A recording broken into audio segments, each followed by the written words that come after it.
Vamos iniciar mais um momento e nós pedimos assim que Deus nos abençoe, nos ajude nessa nossa caminhada e que nos faça, Senhor, fazei-nos instrumentos de vossa paz. Hoje nós vamos, como o professor já anunciou semana passada, aula passada, colocar a estrutura, a organização da Idade Média e não podemos deixar de falar, dentro do cristianismo, das ordens mendicantes.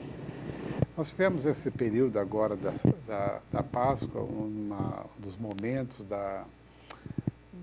das leituras bíblicas, que quando quiseram perseguir os primeiros apóstolos, e aí no Sinédrio disseram, não, deixa eles, que se não for de Deus, logo acaba com isso, mas não vão perseguir porque de repente pode ser de Deus.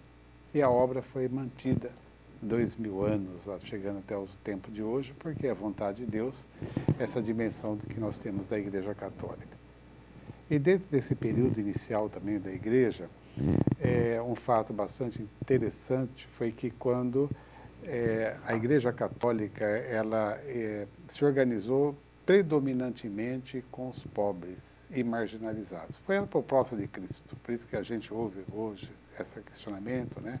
O retorno, principalmente o Papa Francisco, mas a base da Igreja Católica foi predominantemente os pagãos, que não tinham identidade religiosa, e com os menos abastados, que eram os pobres marginalizados. E, então, eles iam para os momentos de união e lá se partilhava aquilo que cada um arrecadava, não deixando que entre eles não havia necessitados. E a ideia era tão abrangente que quem tinha alguma posse vendia, dava para que pudesse o outro ter também. Então o cristianismo cresceu dentro dessa organização. A ponto de que também nesse primeiro período da igreja, os apóstolos instituíram os diáconos, né, que mais tarde passa a fazer parte de um sacramento da ordem, né, dos diáconos, presbíteros, episcopo, que são os bispos. E os primeiros diáconos, entre eles, o Lourenço, ele cuidava dos bens da igreja, porque a função dos diáconos, inicialmente, era cuidar da base social, econômica das igrejas. Porque os bispos tinham uma administração, os presbíteros ajudavam os bispos, e os diáconos, então, foram para essa parte mais financeira, a parte mais social. E numa das perseguições de Roma, 6 diáconos foram martirizados e faltava Lourenço. E quando chegaram até próximo ao Lourenço, disseram, se você também não der os bens da igreja, nós vamos matar você. E ele marcou, então, um dia e horário para que ele pudesse dar de volta os bens que ele tinha na igreja. E quando foram procurá-lo, ele abriu as portas do templo, né, da casa onde estava, e disse, esses são os maiores bens da igreja, o povo pobre, marginalizado, sofrido. E aí ele vai receber, né, acharam que isso era uma afronta e acaba martirizado também.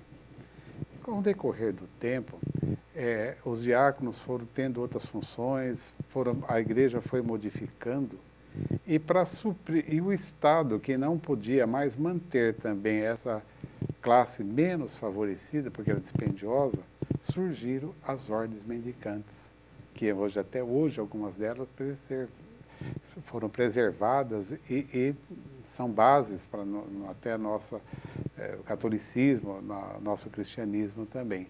Então, a estrutura que foi desenvolvida com essas ordens, que sustenta a igreja até hoje. Quando você vê alguns, né, principalmente os franciscanos, que são os mais conhecidos aqui na nossa diocese, né, hoje, além dos beneditinos, mais tarde os carmelitas, etc. e tal, mas todos eles tiveram como base o trabalho com os menos favorecidos. É o que a igreja hoje retoma também, né? Não importa fazer julgamento. O que nós temos que ver, primeiramente, é dar condições. E que tudo isso tinha também uma estrutura, tinha o alto clero e o baixo clero. Por quê? Todas as pessoas tinham que contribuir com a igreja. porque ela era a única que conseguia, depois, na queda do Império, administrar as condições para que todos pudessem ter pelo menos o mínimo necessário. Porque as pessoas não tinham uma produção comercial, não tinham uma produção industrial, viviam aquilo que a terra poderia oferecer. E quando nós estamos falando de terra, nós estamos falando da Europa, onde tem a sazonalidade, as 4 estações do ano. Não é como no Brasil, que todo dia você vê flor, vê fruta, vê uma série de coisas. Aqui nós não temos as 4 estações, a gente marca, mas não tem. É uma estação só de flores e frutos, etc. e tal, e alguns que dão em algum momento. Mas já nesses países que nós estamos trabalhando, que é a berço da nossa história, eles têm a sazonalidade. Quando é frio, quando é calor. Ou se planta ou se colhe. Não dá para fazer as duas coisas ao mesmo tempo. E aí o professor agora vai falar um pouco mais das estruturas, quando o meu primeiro momento é mais apaixonante, né? Que é a base dos mendicantes, e também falar um pouquinho do contexto histórico da diaconia. Então vamos lá, né? Resgatando algumas coisas que nós já falamos nas aulas anteriores, a única instituição que se manteve firme durante toda a Idade Média. E a Idade Média a gente sabe que teve uma série de problemas climáticos, guerra, peste, uma série de... Mas a única estrutura que permaneceu realmente firme durante todo o milênio, né, que a gente está estudando, que é a Idade Média, foi realmente a instituição da Igreja Cristã Medieval. Pois bem, também numa aula anterior, eu estava comentando com vocês, né, que os primeiros séculos, século I, II e III, foi o momento da organização dessa igreja cristã primitiva. E que vai comandar praticamente, né, as atitudes, o comportamento, a orientação religiosa de um povo, como o próprio professor Rafael falou. A igreja cristã medieval, ela se estruturou através da caridade. Porque, de uma certa forma, a maioria da população, das classes sociais da Idade Média, eram iletrados. Eles passavam por uma série de necessidades materiais. Qual foi a instituição que manteve não só a partilha dos bens, mas também a partilha do conhecimento, a partilha da evangelização? Foi a Igreja Cristã Medieval. Então ela permaneceu sólida, firme, dentro de um período tão conturbado, e soube, durante esse período, como o professor Rafael falou, né, receber as contribuições, mas também oferecer melhores condições, não só materiais, mas também espirituais, durante toda a Idade Média. Quando se estruturou a Igreja Cristã Medieval, apareceu o que nós dizemos a chamada estrutura da Igreja Medieval, né? Como o próprio professor Rafael falou, o chamado baixo clero e o chamado alto clero, né? Ou seja, o baixo clero eram os padres, né? Sim. Os padres, os cônegos, os diáconos. O alto clero já era formado pela cúpula, né, administrativa, religiosa, teológica da igreja. Os bispos, os cônegos e até mesmo o bispo de Roma, o Papa. Pois bem, além disso, havia também a ideia da divisão do clero secular e do clero regular. É daí que a gente vai encontrar a ideia dos mosteiros medievais, né? E também das ordens mendigantes. Então vamos lá. Quando se fala na Idade Média sobre a ordem secular, era todas as paróquias, dioceses, toda a atuação da igreja e os membros dessa igreja dentro do mundo material, né? Com o senhor feudal, com o servo, com o rei, enfim, a ordem secular, como a gente fala, séculum, né? Que atua no mundo, levando a mensagem do evangelho, purificando os pecados, instruindo as pessoas, enfim, espiritualmente falando. Agora, essa ordem secular era diversa da ordem regular, do chamado clero regular. Aí sim aparece na Idade Média, a gente vê muito em séries, em filmes, né? Os chamados mosteiros medievais, onde a vida religiosa ela estava voltada para a espiritualidade. Ora et labora, não é? Sim. Era um mundo fechado onde as pessoas ali, os mosteiros medievais eram assim, né? As abadias também, né? Elas viviam em função daquela vida autossuficiente, dentro daquela estrutura, trabalhando e orando. Né? Era uma vida ligada à espiritualidade apenas. Ela tinha poucos momentos de atuação dentro do mundo secular. E é curioso você observar, né, que hoje nós temos também. Nós temos uma igreja que atua, que é secular, que atua na sociedade, mas nós continuamos ainda tendo ordens que mantêm ainda essa ideia de oração e trabalho, muitas delas em clausura, não é? Não é isso, Rafael? Sim, sim. E é uma coisa que alguns autores até classificam assim, resumidamente, esse período da Idade Média, que enquanto uns lutavam, né, outros produziam e outros rezavam. Então, por isso que às vezes, até hoje, o jargão, lugar do padre é na sacristia, não é, né?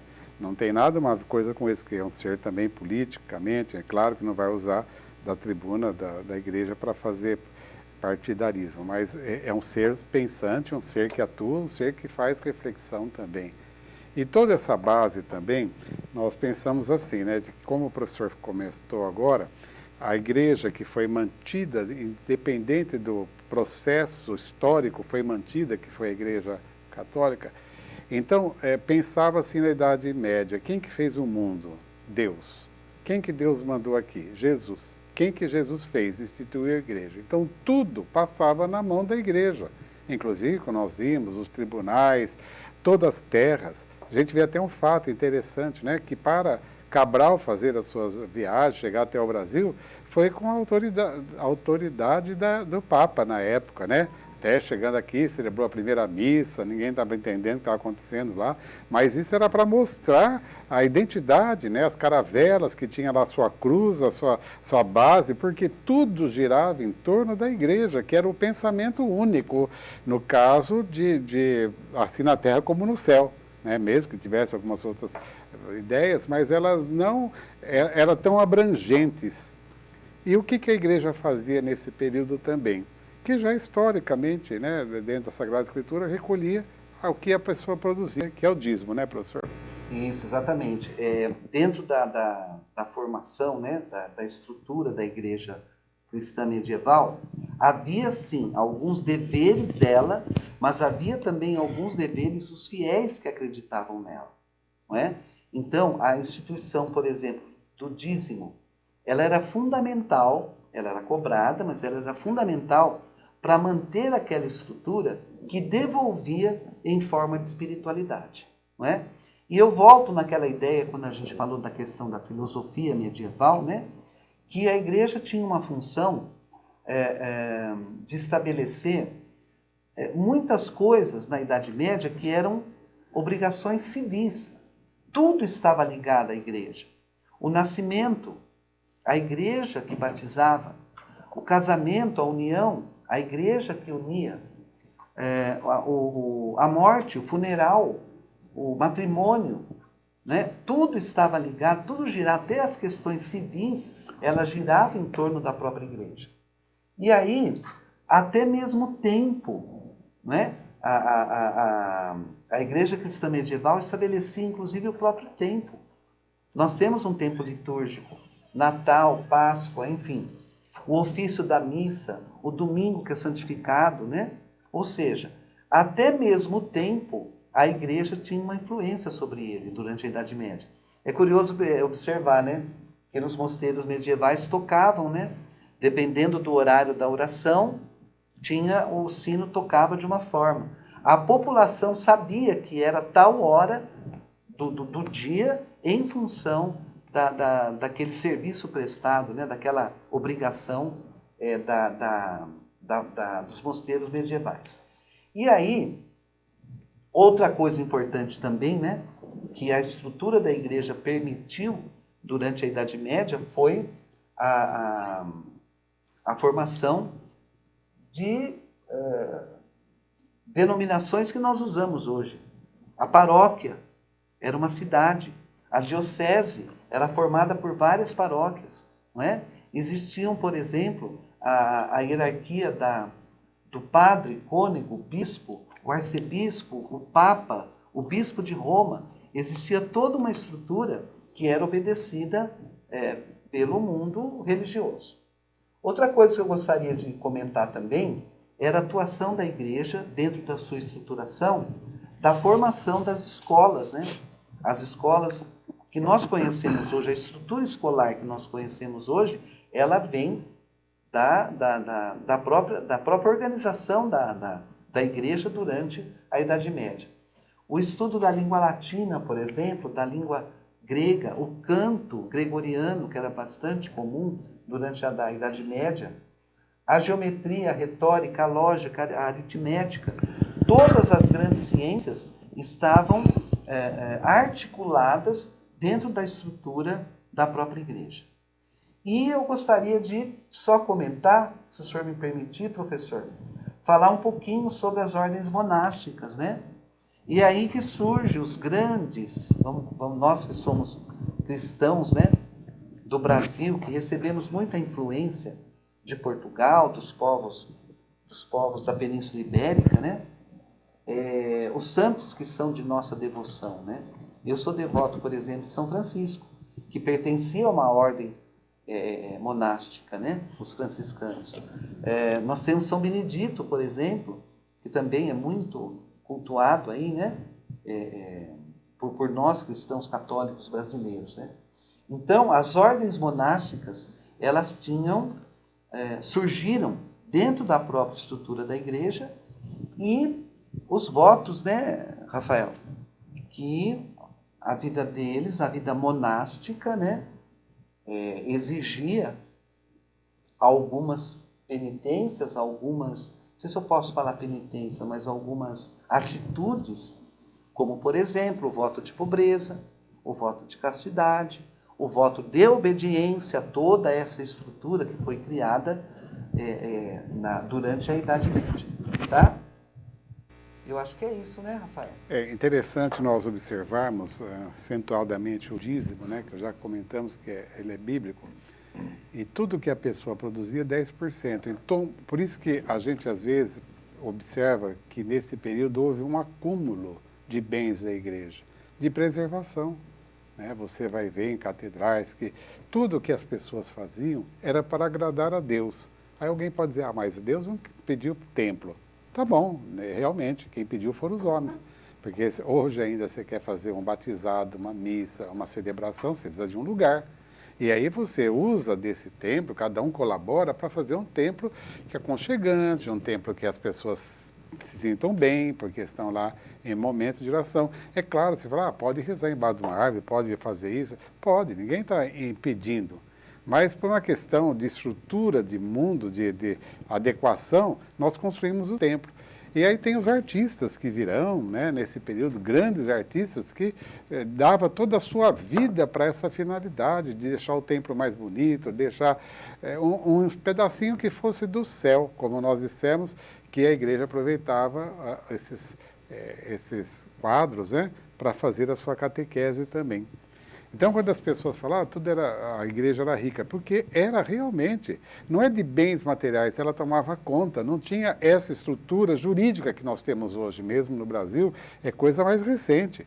Então, nós tínhamos, assim, a igreja era a que definia aquilo que podia, que não podia fazer, porque todo mundo aceitava.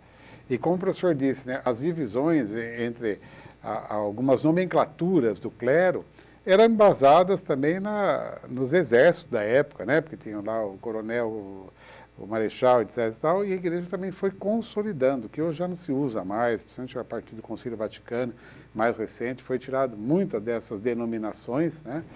Porque, de primeiro, havia uma necessidade de poder repartir o trabalho, porque não tinha uma organização como hoje. Hoje, juridicamente, a igreja está mais diferente já nessa organização, né? E quando a gente fala do dízimo, as pessoas... o dízimo não é doação, é mandamento. Tem que lembrar bem disso aí, meu caro colega, meu caro aluno, aluna. É mandamento da igreja. Você está dentro de uma estrutura chamada igreja, você tem que colaborar com a igreja, não pela sua espontaneidade, mas é uma forma de você pôr em agradecimento para ser partilhado aquilo que você dá. E se você dizer, a igreja tem bastante, não, falta a sua parte ainda para ter um pouquinho mais. Porque se a gente observar, se hoje a Igreja Católica disser, não vamos fazer nenhum trabalho mais social, nada, que será da humanidade? Né, professor? Então, nós encerramos essa aula de hoje, né? Falando sobre as ordens mendicantes e sobre a estrutura da igreja, né? Na próxima aula, nós vamos falar sobre o papado, o bispo de Roma. Até lá.